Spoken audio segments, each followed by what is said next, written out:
अज़ीज़ान गिरामी, आप एक तवील सफ़र तय करके एमफिल के आखिरी मंजिल में पहुंच चुके हैं। चौथे सेमेस्टर में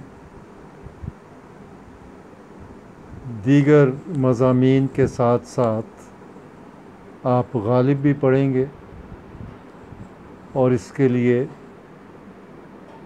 मुझे मुकर्रर किया गया है। मैं अपनी सी कोशिश करूँगा कि गालिब को ख़ुद समझकर आपको समझाने की कोशिश करूँ, क्योंकि गालिब को समझना और उसकी तफ़हीम करना इतना आसान नहीं है,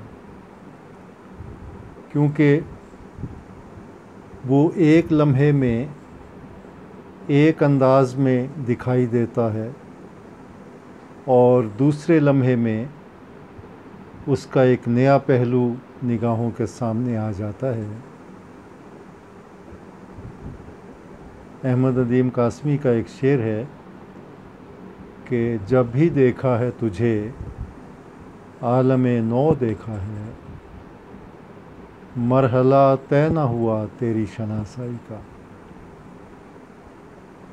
इस शेर का जो भी पस मंज़र हो, लेकिन गालिब को पढ़ते हुए ये शेर अक्सर मेरे ध्यान में आता है, क्योंकि गालिब के हमाजहत होने के बायस और एक मुतनव्वे शायर होने के बायस उसकी कई जहतें हैं, कई ज़ाविये हैं, कई पहलू हैं और उन सब तक पहुंचना इतना आसान नहीं है। बहरहाल इंसान की कोशिश तो होती है। आप अदब के तालिब इल्म हैं, शायरी से भी और सुखन सराई से भी आपको दिलचस्पी है, तो यकीनन गालिब के अशार भी आपको आम रोज़मर्रा ज़िंदगी में आपके ध्यान में आते होंगे और बहुत से अशार आपको ज़ुबानी भी याद होंगे। मौका महल के मुताबिक आप उनको पढ़ते भी होंगे, लेकिन तफ़हीम का जो मरहला है उसके लिए गालिब को पढ़ते हुए आम शायर की निस्बत या शायरों की निस्बत ज़्यादा सोच विचार की ज़रूरत है। आज की मेरी गुफ्तगू जो है वो आप यूँ समझ लीजिए कि गालिब को अभी हम हाथ लगाने लगे हैं, गालिब को छू रहे हैं, तो ज़रा उसका जो एक बैरूनी जहत है, एक आम उसका जो आम कारी की निगाह में जो जिस तरह वो नज़र आता है या जिस तरह उसकी सूरत हाल बनती है, उस पर्सपेक्टिव में मैं कोशिश करूँगा कि कुछ तारुफ़ आपसे हो जाए। और ये तारुफ़ जो है ये गालिब की ज़िंदगी के बारे में, कब पैदा हुए, कहाँ पैदा हुए, ख़ानदान क्या था, ये सारी चीज़ें तो किताबी नौइयत की हैं। ये तो आप गालिब की सवाने पे कोई अच्छी सी किताब जो है, आपका जो निसाब है उसमें किताबों के नीचे रहनुमाई की गई है, किताबों के नाम दिए गए हैं, तो उनके ज़रिए आप उनके सवानही हालात जो हैं वो तो मालूम कर सकते हैं। मैं गालिब को उसकी जो एक इंटेलेक्चुअल उसका एक लेवल है ना, और एक दानिश्वराना और फ़िक्री और इल्मी और ख़ालिस अदबी जो सतह है, उस हवाले से मैं चंद बातें आपके गोशगुजार करूँगा। बात यह है कि गालिब जो है वो उर्दू शायरी की जो रिवायत, जिसे हम आम तौर पे अपनी सहूलत के लिए कुली कुतुब शाह को उसका नुक्ता आगाज़ करार दे लेते हैं, हालांकि इससे पहले भी शायरी, उर्दू शायरी के आसार जो हैं वो मिलते हैं, और अमीर खुसरो के यहाँ और बाज़ दूसरे शायरों के यहाँ। लेकिन हम अपनी सहूलत के लिए एक नुक्ता आगाज़ कुली कुतुब शाह को करार दे लेते हैं कि पहला साहिब दीवान शायर है, तो वहाँ से उर्दू शायरी का आगाज़ होता है। उर्दू शायरी का कुली कुतुब शाह से लेकर आज के शायर तक, कोई भी शायर जो आपका पसंदीदा शायर आज के है, उस तक आप ये पूरा दौर अगर करार दे लें, तो गालिब इस पूरे शेरी सफ़र के ऐन दरमियान में हमें नज़र आता है। यानी आधी उर्दू शायरी गालिब से पहले उधर और गालिब के बाद की शायरी इधर, और ये तकरीबन बराबर का ज़माना ही बनता है। और ऐन शायरी के ज़माने के वस्त में गालिब हमें नज़र आता है। 1797 में गालिब की विलादत हुई है आगरे में, और उसके बाद उनका जो इंतकाल हुआ है वो 1869 में हुआ। तो ये एक तवील इल्मी और ज़हनी और फ़िक्री सफ़र है जो एक शख्सियत के साथ साथ ये चला है। और जब गालिब इस दुनिया से रुखसत हुए तो वो अपनी फ़िक्र और फ़लसफ़े को उस सतह तक पहुंचा चुके थे जहां वो शायरी का एक लाज़मी जुज़ बन गया था। और उसके बाद के ज़माने में फिर ये तवक्को की जाने लगी कि शेर जो है वो महज जज्बे और एहसास की बुनियाद पे ही नहीं कहा जाता, बल्कि शेर में फ़िक्र भी होनी चाहिए, शेर में फ़लसफ़ा भी होना चाहिए, और ज़िंदगी का एक जो चलन है और ज़िंदगी का एक जो सिलसिला है वो हमें उसमें रवां दवां दिखाई देना चाहिए। दूसरी बात ये है कि मैंने अर्ज़ किया कि ऐन शायरी के सफ़र के दरमियान में हमारी गालिब से मुलाकात होती है, और यही वो ज़माना है जब उर्दू शायरी, ख़ास तौर पे उर्दू गज़ल की अगर आप बात करें तो एक नई करवट ले रही थी।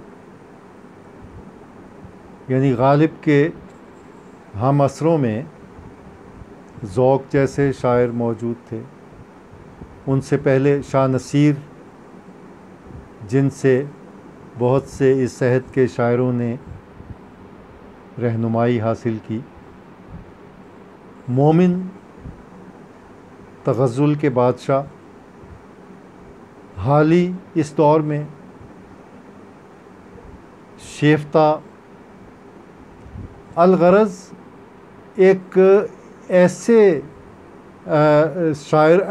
शायरों का एक इज्तिमा हमें इस सहद में दिखाई देता है जो नई जहत से और नई रिवायत को बरूए कार लाते हुए मुख्तलिफ़ ज़ावियों से उर्दू शायरी जो है उसको सरो सामान कर रहे थे।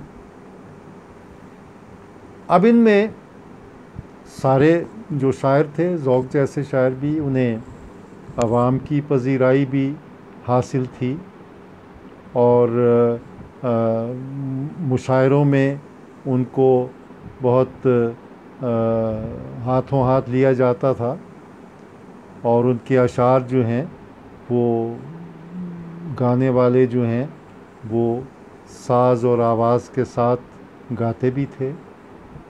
अब इस सारे मंजरनामे में जब गालिब एंटर होते हैं, दाखिल होते हैं इस सारे मंजरनामे में, तो एकदम सुनने वालों को चौंका देते हैं। और हर शख्स जो है वो ध्यान से उनकी शायरी पर कान लगाता है और उसके अंदर जो एक मौजें मारता हुआ एक फ़िक्र और फ़लसफ़े का समंदर है, उसकी लहरों को पहचानने की कोशिश करता है। पहले तो समझ ही नहीं आई ना किसी को कि ये हो क्या गया है। और लोगों ने कहा कि ये आप अपना कहा आप ही समझे, तो कुछ समझे, हमारी समझ में तो नहीं आता। लेकिन गालिब को भी इस बात का अंदाज़ा था कि वो उन लोगों में शामिल नहीं हैं जो आम शायरों की आवाज़ में या शायरी की आम रिवायत में आवाज़ लोग दूसरों की आवाज़ में आवाज़ मिलाने वाले हों। अलग है। कहते हैं कि गालिब का है अंदाज़े बयां और मुख्तलिफ। उसकी वजह ये है कि गालिब जैसा अनापरस्त, खुददार और अपनी ज़ात में इनेकास करने वाला और अपने सिवा किसी को खातिर में ना लाने वाला, वो कैसे ये बर्दाश्त कर सकता है कि वो वही बात कहे जो ज़ौक़ भी कह रहे हैं, या वही बात कहे जो उस दौर के दूसरे शायर जो हैं वो कह रहे हैं। चुनाचे इस बुनियाद पे गालिब के बारे में हम ये कहते हैं कि गालिब वो शायर हैं जिनसे जदीद उर्दू गज़ल का आगाज़ होता है। आप मॉडर्निज़म की बात करते हैं, बहुत बाद में आके जदीदियत का जो मज़मून है आप क़याम पाकिस्तान के बाद पढ़ते हैं कि जदीदियत का आगाज़ जो है वो 20वीं सदी के निस्फ़ आखिर में होता है। लेकिन मैं ये कहता हूँ कि जदीदियत का आगाज़ जो है वो तो 19वीं सदी के आखिर में हो रहा है, जिस दौर में गालिब जैसा शायर जो है वो मौजूद है, जो वो बात कह रहा है जो इससे पहले किसी के ध्यान में नहीं आई, कोई दूसरा कह ही नहीं सका। और एक तब्दील शुदा सूरत हाल जो है उसको नमू दे रहा है, उसका आगाज़ कर रहा है। चुनाचे ये बात जो है ये अक्सर नकादों ने ये अब मान लिया है उन्होंने कि एक तो ये है कि जदीद उर्दू गज़ल का आगाज़ जो है वो गालिब ही से होता है, और दूसरे ये कि ज़ुबान के लिहाज से, बयान के लिहाज से, लहजे के लिहाज से और अंदाज़े फ़िक्र के लिहाज से, तर्ज़ एहसास के लिहाज से और ज़िंदगी की तरफ एक जो रुझान होता है या रवैया होता है, उस एतबार से गालिब वो शख्स हैं या वो शायर हैं जिन्होंने एक नया तनाजुर जो है वो उर्दू गज़ल को फ़राहम किया, और वो जदीदियत के सबसे पहले अलमबरदार हैं जिन्होंने 19वीं सदी के वस्त में वो शायरी की जो उस अहद की शायरी थी ही नहीं, बल्कि वो बाद के ज़मानों की शायरी थी, और उनका वियन, उनका तफक्कुर उनका तर्ज़ एहसास आने वाले ज़मानों की ख़बर ले रहा था। आगे चल के मैं एक ये मौजू भी आपके सामने रखूँगा कि गालिब वो शख्स हैं जिन्होंने 20वीं सदी और 21वीं सदी के इंसान को पेंट किया है अपनी शायरी में, और वो फ़िक्र, उस फ़िक्र से हमें मुतारिफ़ कराया है जो आने वाले ज़मानों की फ़िक्र थी। इस तरह से बात उन्होंने उर्दू गज़ल में की। और फिर ये भी है कि ये नहीं कि वो बात करके तो फारिग हो गए, बल्कि उन्होंने महसूस किया कि वो जो बात कहना चाहते हैं वो कह नहीं सके, क्योंकि जो क्या उसे कहते हैं ढांचा है, जो शायरी का, गज़ल का जो ढांचा है या गज़ल का जो सिलसिला, जिसमें एक फॉर्मेट जो जिसमें गज़ल का बनता है, वो नाकाफ़ी है उनके लिए। कुछ और चाहिए वुसअत मेरे बयां के लिए। मुझे तो उन ज़मानों तक जाना है जो ज़माने हमारी निगाह से ओझल हैं। मुझे उस अहद की ख़बर लेना है जिस अहद का तसव्वुर भी अभी नहीं किया जा सकता।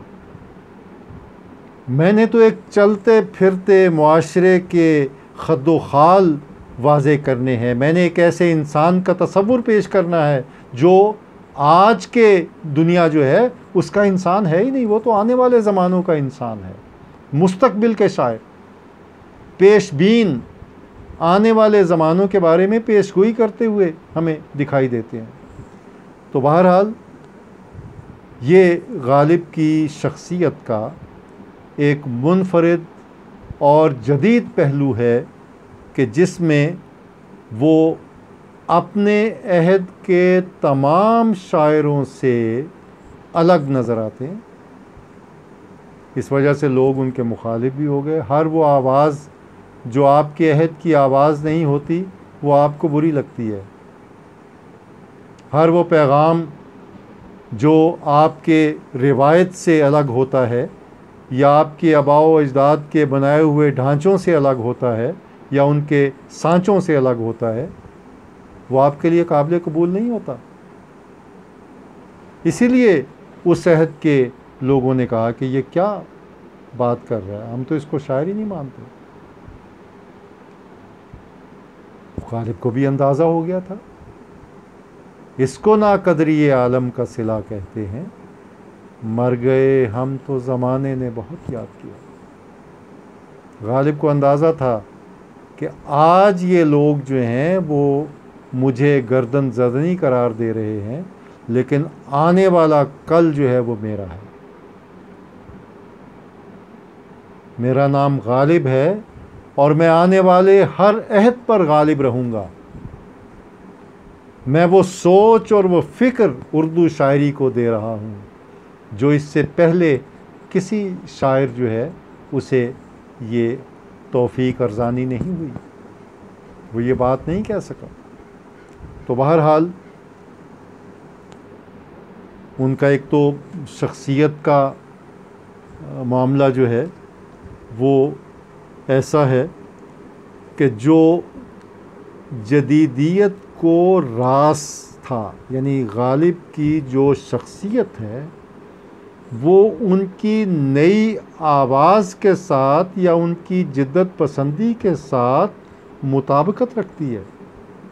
दो लख्त नहीं है। ये नहीं कि शख्सियत जो है वो और सांचे में ढली हुई है और जो आवाज़ उस शख्सियत से बरामद हो रही है वो किसी और जगह से आ रही है, ऐसा नहीं है। गालिब का लहजा, गालिब का बयान, गालिब की आवाज़ उनकी शख्सियत से पूरी तरह हम आहंग है। शख्सियत में और उनके उनके फ़न में तत्बीक है, एक ताल्लुक़ है, मुताबकत है और उसको अलग नहीं किया जा सकता। मसलन कोई शेर जो हमें गैर मानूसा लगे तो उसे पढ़ के फ़ौरन ध्यान गालिब का कि ये शेर जो है गालिब ही कह सकता है। बात जो है किस तरह सलीके से करने वाला शायर कि जिसके दुरू में फ़िक्री लहरें जो हैं वो तमव्वुज पज़ीर हैं, लहरें मार रही हैं। फ़लसफ़ियाना रमूज़ जो हैं वो उसके रगो पै में सरायत किए हुए हैं शायरी के। तो इस हवाले से हमें एक ऐसे गालिब से तारुफ़ हासिल करना है जो अपने अहद का था ही नहीं, जो किसी और ज़माने का, किसी और अहद का शायर था। बल्कि मैं कहूँगा कि आज मैं और आप 21वीं सदी में सांस ले रहे हैं। गालिब 19वीं सदी में पैदा तो हुआ 1797 में, 18वीं सदी के आखिर में पैदा हुआ गालिब। इंतकाल हुआ 19वीं सदी के तकरीबन वस्त में 1869 में। लेकिन एक नई ज़िंदगी गालिब को 20वीं सदी में मिली और 21वीं सदी भी गालिब ही की सदी है, क्योंकि आज हम 20वीं सदी के एक लंबे सिलसिले से गुज़रते हुए जिसमें गालिब गालिब हो गई हर जगह पे, और गालिब पे इतना लिखा गया, इतनी तनकीद लिखी गई, कोई शायरी का मज़मून गालिब के बग़ैर मुकम्मल ही नहीं होता। बड़े बड़े नक्कादों ने गालिब को बुनियाद बनाकर शेर की तफसीर की, शेर की माहियत को समझने के जतन किए, समझने की कोशिश की। गालिब के मुखालिफ भी हुए, यगाना चंगेज़ी जैसे लोग भी थे, लेकिन यगाना चंगेज़ी का भी अपना एक मसला था। शायर बेचारे अच्छे थे, लेकिन उनके कौम के लोगों ने उनके साथ को अच्छा सलूक नहीं किया। बहरहाल गालिब शिकन अपने आप को कहते थे। गालिब शिकनी का दावा करना तो कोह शिकनी के बराबर है। किसी पहाड़ को तोड़ना जो है जिस तरह आसान नहीं, तोड़ना तो एक तरफ रहा, पहाड़ की चोटी को सर करना आसान नहीं है, कई रास्ते में खो जाते हैं। तो गालिब तो वो कोहे बुलंद है जिसकी चोटी तक हर कहो मह की रसाई नहीं है। बड़े बड़े लोग आए। एक ज़माना था, मैं FC कॉलेज में जब पढ़ाता था तो MA के लिए मुझे गालिब का खुसूसी मुताला, ये पर्चा मुझे दे दिया। अब कहाँ मुझ जैसा हेच मदान बेचारा जो काम इल्मी जो है उसका ख़ुद भी मुझे एहसास। तो गालिब को पढ़ाते हुए मुझे नाकों चने चबाने पड़े। आज एक मफ़हूम बयान कर रहा हूँ गालिब की किसी शेर का या उसकी गज़ल का, कल एक नए रंग में सामने आ रहा है। और मैं बच्चों को कह रहा हूँ कि भाई ये गालिब का ये शेर जो है उसको इस पर्सपेक्टिव में भी ज़रा देख लें। तो बाज़ दफ़ा ऐसा भी होता था कि एक एक शेर जो है वो कई कई दिन उसकी तफ़हीम में गुज़र जाता था। तो आसानी से हाथ में आने वाली शख्सियत नहीं है गालिब की। शख्सी एतबार से भी आप देख लें और फ़न के हवाले से भी देख लें। तो इसलिए गालिब को पढ़ने के लिए पहले तो आप ज़रा अपना मबलग़ इल्म है उसको एक बुनियाद फ़राहम करें। शायरी का एक पर्सपेक्टिव जो है उस दौर का, चलें दूर ना जाएं, 19वीं सदी की जो शायरी है जिसमें गालिब के हम असर हैं, गालिब का ज़माना कैसा ज़माना था, कौन कौन लोग थे, किस तरह की शायरी कर रहे थे, तो उनको देख के, उनका मुताला करके फिर गालिब की तरफ हम ध्यान देंगे। क्योंकि गालिब ने ये नहीं कि सिर्फ़ एक जज़ीरे में उसने अपना सिलसिला कायम किया, उसने ये भी कहा हुआ है कि ना हुआ पर ना हुआ मीर का अंदाज़ नसीब, माफ़ कीजिए ये ज़ौक़ का शेर है, गालिब का रेख्ते के तुम ही उस्ताद नहीं हो गालिब, कहते हैं अगले ज़माने में कोई मीर भी था। तो ये मीरियत कहाँ से आ गई गालिब में? ये मीरियत क्या है? जज्बा, एहसास, ठीक है, और अना भी मुस्तनद है, मेरा फरमाया हुआ मीर कह रहे हैं। तो गालिब उस रिवायत को भी साथ लेके चलते हैं। उनके यहाँ मीरियत, मीर जो थे ना वो निरे जज्बे के शायर नहीं थे। हमने तो उन्हें महज एक जज्बे का, एहसास का शायर बना दिया। उनकी आंखें अंदर को खुलती थीं, भाई वो आंखें खोलते थे, बाहर भी देखते थे। इस बाग के हर गुल से चिपक जाती हैं आंखें, हैरत पड़ी है आन के साहिब नज़रों को। मीर बाहर को भी देखते थे। तो गालिब ने ये सारी चीज़ें जो हैं, बैरून बीनी, दरून बीनी भी उनके यहाँ है, लेकिन कम कम जो बैरून बीनी है ये इसमें मीर को भी रहनुमा बनाया। और फिर उसकी आवाज़ में आवाज़ भी गालिब ने मिला दी। जो थे अपना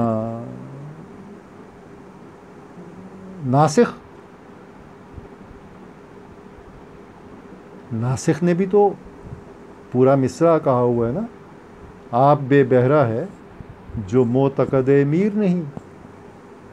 तो गालिब ने उस नासिख के इस मिसरे पे एक मिसरा लगाया कि गालिब अपना ये अकीदा है बकौले नासिख,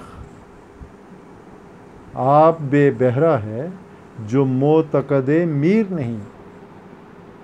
गालिब किसी को खातिर में लाने वाले नहीं थे, चे जाए कि नासिख का पूरा मिसरा उठा के अपने शेर में शामिल कर लिया और हवाला दिया कि जो अकीदा नासिख का है मेरा भी वही अकीदा है। इसका मतलब ये है कि मीर कोई शय थे कि गालिब को भी कबूल किए बग़ैर या तस्लीम किए बग़ैर उनका मुकाम कोई चारा नहीं था। गालिब का मुकाम तो हम कर रहे हैं ना, मैंने आपको बताया कि वो आम जो शायर थे उनकी तरह के शायर नहीं थे। उनको समझने के लिए एक इजाफ़ी इल्म की और एक इजाफ़ी जो दानिश है उसकी ज़रूरत पड़ती है। अज़ीज़ान गिरामी, एक इजमाली तारुफ़ गालिब का हो गया और मेरा भी यही मकसद था कि मैं कम से कम आपको उस गालिब से मुतारिफ़ करा दूं जो गालिब आम शायरी के जो सिलसिला है उसका शायर नहीं है, बल्कि उसने शायरी का एक नया सिलसिला ईजाद किया और उस नए सिलसिले का इमाम है और उस सिलसिले को आगे पजीराई हासिल हुई। कोई भी शायर जो है वो गालिब को पढ़े बग़ैर या गालिब के किसी न किसी ज़ाविये को इख्तियार किए बग़ैर या उसे तस्लीम किए बग़ैर शायर नहीं कहला सकता। मेरी आज की गुफ्तगू इसी पर ख़त्म होती है। आपके लिए दुआ भी है, अपना ख्याल रखिए। अब फिर हम ऑनलाइन आ गए हैं, वो सामने बैठ के पढ़ने का सिलसिला तो शायद अब आपके साथ कभी ना हो, लेकिन अल्लाह करे कि वो दिन भी आएँ कि जब हम एक दूसरे को देखें। बहरहाल अल्लाह आपको अपनी हिफ्ज़-ओ-अमान में रखे। अल्लाह हाफ़िज़।